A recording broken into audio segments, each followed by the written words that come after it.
अधूरेपन को वो पूरा करने के लिए आया है। जो अधूरे की दशा में है उसे प्रभु पूर्ण करने के लिए आया।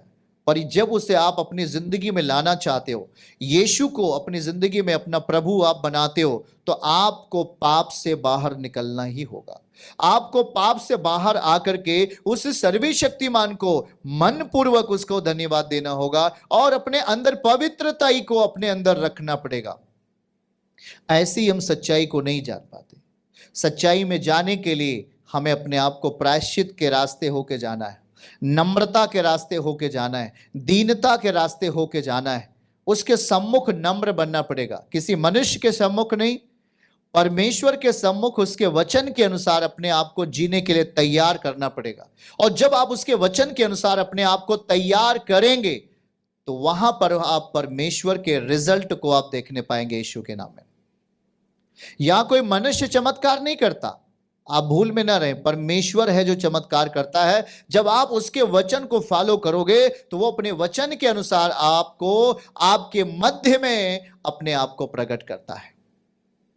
तब किसी का मन अच्छा हो जाता है, किसी के विचार अच्छे हो जाते हैं, जिसको जो जरूरतें अपनी जिंदगी में बदलाव के लिए चाहिए होता है और उस वचन के अनुसार वो अपने आप को स्टैंड करता है, खड़ा करता है, लागू करता है, उसी वचन के अनुसार उसकी जिंदगी में काम हो जाते हैं। प्रभु ने कहा तेरे विश्वास के अनुसार तेरे जीवन में काम हो। आपका विश्वास कैसे, किस स्तर पर आप विश्वास करते हैं, किस तरीके से विश्वास करते हैं?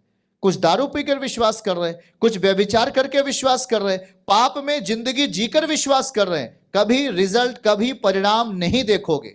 लेकिन जब उस सच्चे परमेश्वर का, जो स्वर्ग उसका सिंहासन है, पृथ्वी उसकी पांव तले की चौकी है, यदि उसको देखना है, उसमें प्रवेश करना है और उसके द्वारा आनंद को अपनी जिंदगी में ग्रहण करना है, तो हमें प्रायश्चित के रास्ते जाना है, नम्रता के रास्ते जाना है, दीनता के रास्ते जाना है। तब हम उसकी सामर्थ्य को, उसके द्वारा किए गए कामों को हम अपने परिवारों में देख पाएंगे यीशु के नाम में।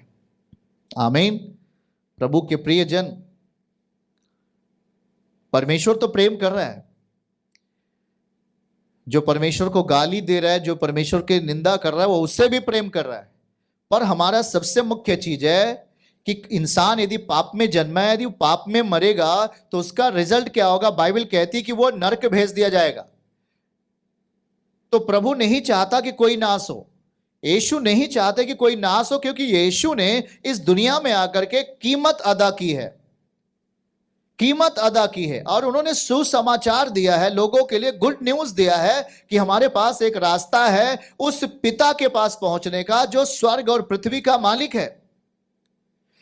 उस पिता से हमारा जिस दिन संबंध हो जाता है, यीशु मसीह का सामर्थ्य और उसका दिया हुआ अनुग्रह हमारा हिस्सा हो जाता है यीशु के नाम में। उस हिस्से को, उस अनुग्रह के हिस्से को, उस अनुग्रह की सामर्थ्य को अपनी जिंदगी में प्राप्त करने के लिए हमें यीशु के द्वारा ही पिता के पास पहुंचना है।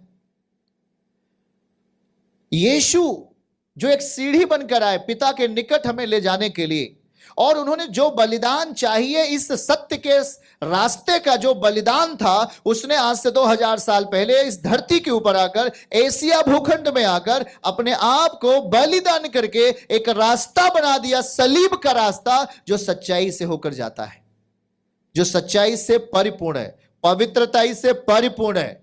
वहां धोखा नहीं चले।